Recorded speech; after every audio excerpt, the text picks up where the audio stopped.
మెస్సే నందు ప్రియ సహోదరి సహోదరులకు శుభం అండి. మనకి త్వరలోనే పర్ణశాల పండుగ వస్తుంది. దానికి సంబంధించిన డేట్స్ అన్నీ కూడా మీకు తెలియపరచడం జరిగింది. అయితే మనం మనం ఏమంటామంటే ఏదైనా దేవుని పని అనేటోడికి నాకు పని ఉంది, లేదా ఎలాగుంది ఎలాగుంది అని సాకులు చెప్తూ ఉంటాం. ఈ సాకులు చెప్పడానికి అసలు ఆస్కారం లేదు బైబిల్లో. ఎందుకంటే మానవాళి కొరకు దేవుడు ఏర్పాటు చేసిన ఒక టైం టేబుల్ ఉంది. ఆ టైం టేబుల్ ఏంటంటే లేవీకాండం 23 అధ్యాయంలో ఆ టైం టేబుల్ చెప్పాడు. వారం రోజుల్లో ఒక దినము విశ్రాంతి దినం. అంటే మనిషి 6 రోజులు మాత్రమే పనిచేయాలి. వారంలో 6 రోజులు పనిచేయాలి. 7వ రోజు కంపల్సరీగా విశ్రమించాలి. విశ్రమించడం అంటే ఇంటి దగ్గర కూర్చున్నట్లో కాదండి. కంపల్సరీగా సమాజానికి హాజరవ్వాలి, సమాజంగా కూడాలి. ఇకపోతే మొదటి నెలలో ఇచ్చిన పండుగలు ఏమిటంటే పస్కా పండుగ, పులిహోర రొట్టెల పండుగ. అది మొత్తం 8 రోజులు చేయాలి. ఆ తర్వాత 3వ నెలలో పెంతుకొస్తు పండుగ. తర్వాత 7వ నెలలో మరలా 3 పండుగలు: జ్ఞాపకార్థ శృంగధ్వని పండుగ, పాప ప్రాయశ్చిత్తార్థ దినము, తర్వాత పర్ణశాల పండుగ, అంచె మహాదినం. ఇది పరమ తండ్రి మానవాళి కొరకు ఇచ్చిన ఒక టైం టేబుల్. ఈ టైం టేబుల్ ప్రకారంగా మానవులు కంపల్సరిగా వాటిని కంపల్సరీగా ఆచరించాలి. అందులో అనుమానం ఏమీ కూడా లేదు. అయితే మానవులు ఏమంటారంటే మాకు టైం సరిపోదు అంటే దేవుడిచ్చిన టైంకి వీళ్ళ టైము సెట్ చేసుకోవడం కుదరట్లేదు. సెట్ చేసుకోవడం కుదరటం కాదండి. వాస్తవంగా చెప్పాలంటే దేవుని యొక్క టైం టేబుల్కి విలువ ఇవ్వకుండా వీళ్ళ యొక్క ఆలోచనల ప్రకారంగా దేవుని యొక్క టైం టేబుల్ని తీసవతల పడేసి వీళ్ళ టైం టేబుల్ ప్రకారం వీళ్ళు వెళ్ళిపోతున్నారు అనమాట. అందుకనే సాకులు చెప్తూ ఉంటారు. ఒక చోట సాకులు చెప్పిన వాటిలో ఏం చెప్తారంటే ఏక మనసుతో నేపాలు చెప్పారంట. ఏమని చెప్పారు? నేను పొలం కొనుక్కున్నాను, అందుకు రాలేను. నేను ఒక 5 జతలు ఇడ్లు కొనుక్కున్నాను, వాటిని పరీక్షించాలి కాబట్టి రాలేను. ఇంకొకటి ఏమన్నాడు? నేను వివాహం చేసుకున్నాను, ఒక స్త్రీని వివాహం చేసుకున్నాను, రాలేను అన్నాడు. అంటే నువ్వు పరమతండ్రి పిలిచిన టైమింగ్లో నువ్వు కనిపించకుండా పరమతండ్రి పిలవలేని టైమింగ్లో నువ్వు కనిపిస్తే పరమతండ్రి నిన్ను ఎలాగా యాక్సెప్ట్ చేస్తాడు? యాక్సెప్ట్ చేయడు. ఈవేళ మీకు తెలియదు కదండి, చాలామందికి అమెరికా దేశంలో కూడా ఈ యొక్క పండుగల సమయాల్లోనూ ఈ యొక్క సత్యాలు నమ్మే వాళ్ళు ఏం చేస్తున్నారంటే మేము ఆ సమయాల్లో మాకు మీరు జీతం ఇవ్వకపోయినా పర్వాలేదు కానీ మేము మాత్రం ఉద్యోగాలకు రామని చెప్పి వాళ్ళు అక్కడ ఉద్యోగాలకు వెళ్లకుండా ఈ యొక్క టైమింగ్స్ అన్నింటిని వాళ్ళు ఉపయోగించుకున్నారు. అంటే వాళ్ళకున్న లీవ్స్ అంటే సెలవులు, ఈ సెలవులన్నింటినీ కూడా ఇప్పుడు మాకు సెలవులు అవసరం లేదు, మాకు సెలవులు కావాల్సిన రోజులు ఉన్నాయి, ఆ రోజుల్లో మాత్రం మేము కంపల్సరీగా సెలవు పెడతాం, ఆ రోజు మీరు సెలవు ఉందంటే మాకు కుదరదని చెప్పేసి లేవీకాండం 23 అధ్యాయంలోని ఈ పండుగల విషయాల్లో ఆ సెలవుల వాళ్ళు వాడుకుంటున్నారు. మరి ఎంతో ఉన్నతమైన స్థితిలో ఉన్న ఆ దేశస్తులే అలా వాడుకుంటున్నప్పుడు ఆఫ్టర్ ఆల్ మనం ఒక అన్య దేశంలో ఉండి జీతం పోతే పోతుంది, ఒక రోజు జీతం పోతే పరమతండ్రి ఇవ్వలేడా అంటే పరమతండ్రి మీద నమ్మకం లేదు. అలాగే 7 రోజులు సెలవు పెట్టాలి. సెలవు పెట్టడానికి ఏమంటారంటే నాకు టైం లేదు అన్నారు. టైం ఉండదు. ఇప్పుడు కాలు చెయ్యరగొట్టి ఏ ఆసుపత్రిలో పెట్టడం కాబట్టి టైం ఉంటుందా? తర్వాత చాలామంది అంటారు నేను పొలం కొనుక్కున్నాను, పొలం అంతా సర్వనాశనం చేసాడు అనుకో, అప్పుడు టైం ఉంటుందా? ఎడ్లు కొనుక్కున్నాడు, ఎడ్లు లేకుండా చేసాడు అనుకో, అప్పుడు టైం ఉంటుందా మీకు? అలాగే నేను ఒక స్త్రీని వివాహం చేసుకున్నాను, నా లైఫ్ అంతా ఆవిడే, నా లైఫే వైఫ్ అన్నట్టుగా కూర్చుంటే ఆమెను తీసేసాడు అనుకో, అప్పుడు టైం ఉంటుందా మీకు? ఎందుకు చెప్పబోతుందంటే బైబిల్లో క్లియర్గా రాస్తుంది. పరమ తండ్రి మీరు చదవండి, ద్వితీయోపదేశకాండం 13వ అధ్యాయం చదివితే అక్కడ అంటాడు పరమ తండ్రి నుంచి ఎవడు మళ్లించడానికి ప్రయత్నం చేసినా కూడా వాళ్ళని అసలు స్పేర్ చేయదని ఉంది.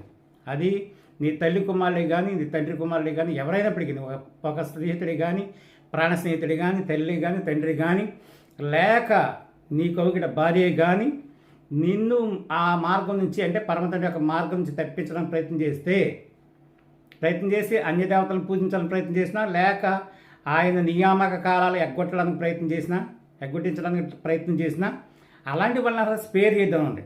కానీ ఇక్కడ మనం చేస్తున్నాం ఏంటంటే మనమే కావాలని ఎగ్గొట్టేస్తుంటే కంచే చేని వేసేస్తానంటే ఎలా ఊరుకుంటారా?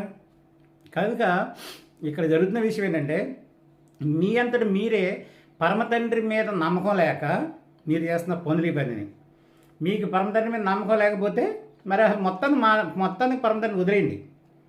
అంతేగాని బాప్తిసం తీసుకున్నప్పుడు తర్వాత సత్యమైన మార్గంలోకి వచ్చినప్పుడు మారు మనసు పొందినప్పుడు మనం ప్రమాణాలు చేసి నీకు సబ్బాతుకు వస్తాను తండ్రి, లేకపోతే నీ నియామక కాలాలు ఉంటుందంటే అని ప్రమాణాలు చేసి అన్నీ చేసి ఈరోజు ఏమో అసలు మొత్తానికి ఎగ్గొట్టు కూర్చుంటాడు అంటే దైవ భయం కూడా లేదా మీకు?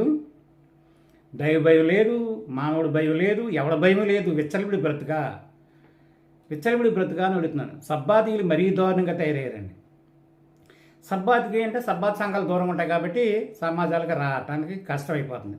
పోనీ ఒక వారం రాలేవు, 2 వారాలు రాలేవు, మరి 3వ వారం రావాలిగా. పోనీ కనీసం 4వ వారం రావాలి కదా.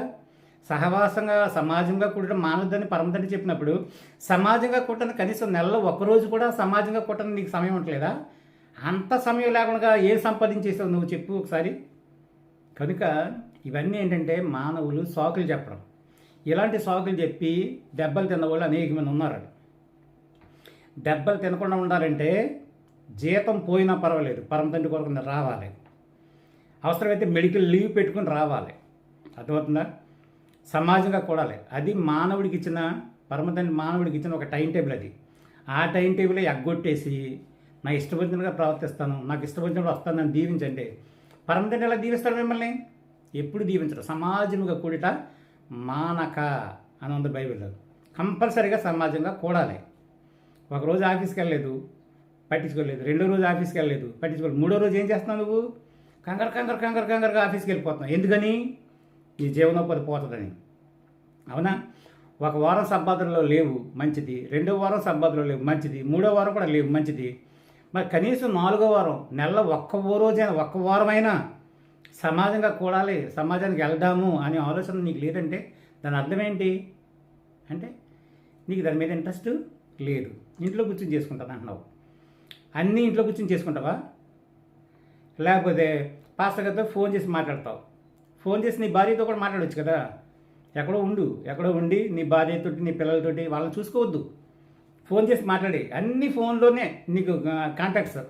ఒక్క క్షణం కూడా ఫోన్ వదిలిపెట్టద్దు. మెసేజ్లు పెట్టేస్తుండు, లేకపోతే వీడియో కాల్స్ మాట్లాడేస్తూ ఉండు.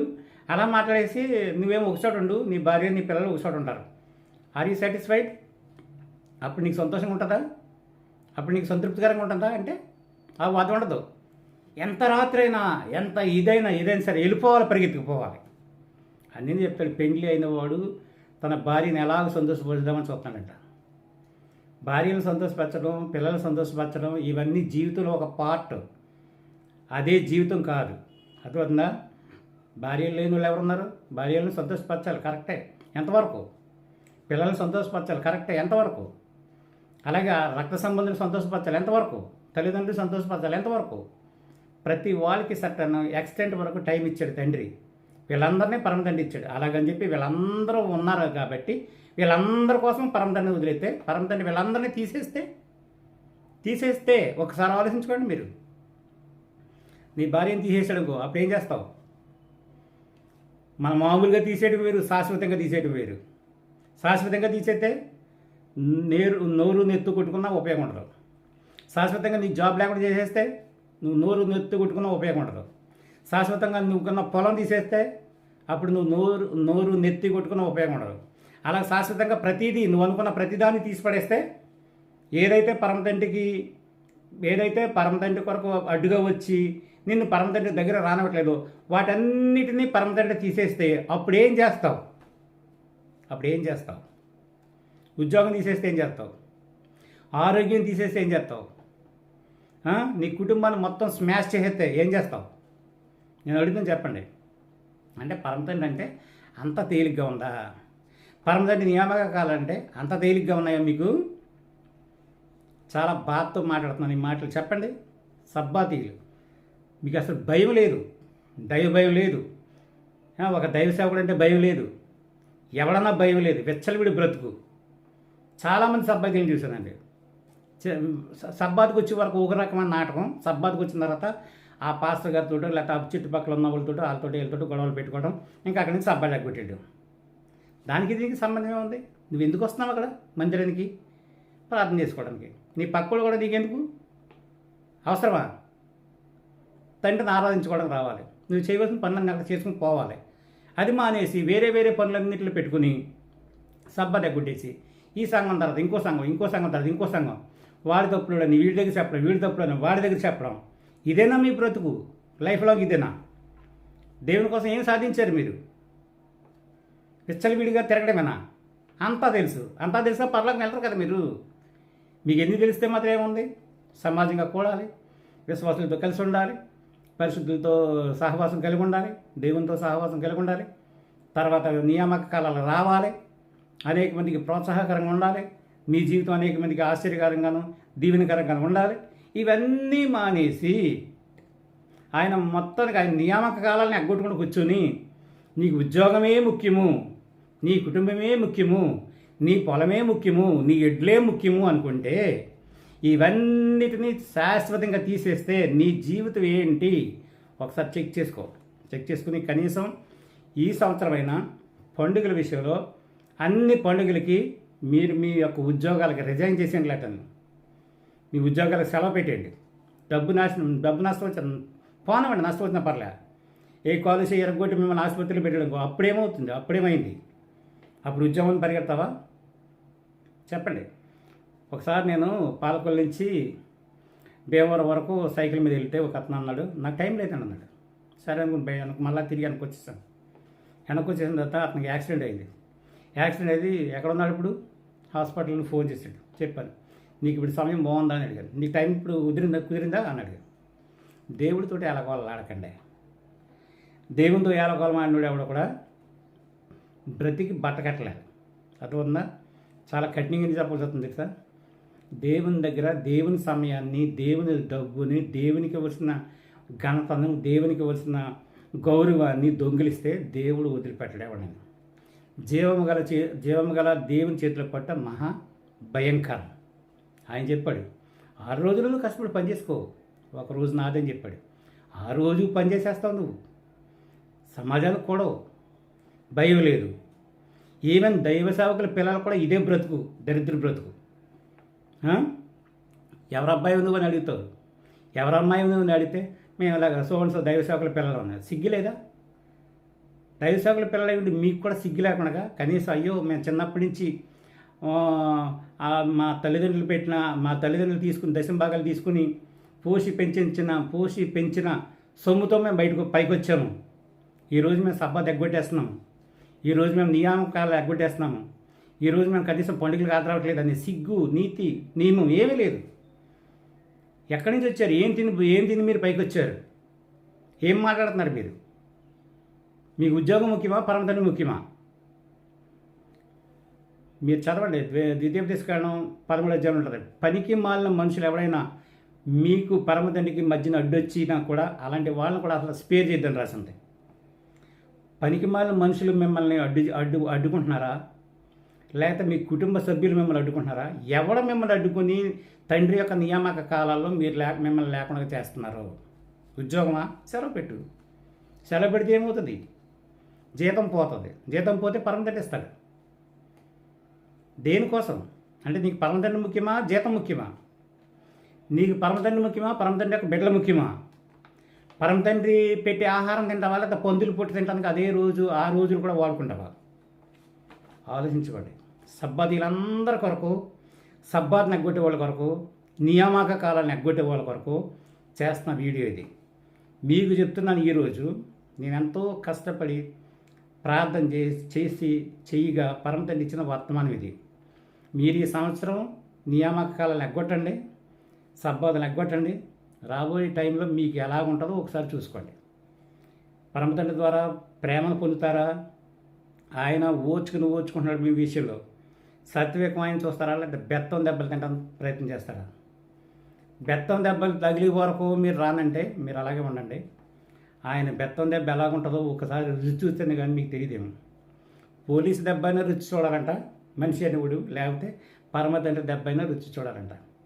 ఏ దెబ్బ రుచి చూడాలనుకున్నారో చూడండి. మరి ఆయన చేసిన తన్నిన తర్వాత అప్పుడు పశ్చాత్తపడ్డ ఉపయోగం ఏమంటుంది. కాబట్టి ఇప్పుడే చెప్తున్నాను, ఇంకా 15 రోజులు ఉంది. ఇవాళ 2వ తారీఖు, అర్థమైందా? ఇంకా 15 రోజులు ఉంది పర్ణశాల పండుగకి. మీరు 15 రోజుల్లో మంచి నిర్ణయాలు తీసుకుని పర్ణశాల పండుగ ఆచరించి దీవెనలు పొందండి. లేదా పర్ణశాల పండుగ అయిపోయిన వెంటనే దేవుని యొక్క శాపాన్ని పొందడానికి రెడీగా ఉండండి. పరమ తండ్రి కొద్ది హెచ్చరిక మాటలను మీ వెనుకలు దీవించిన కాక అందరికీ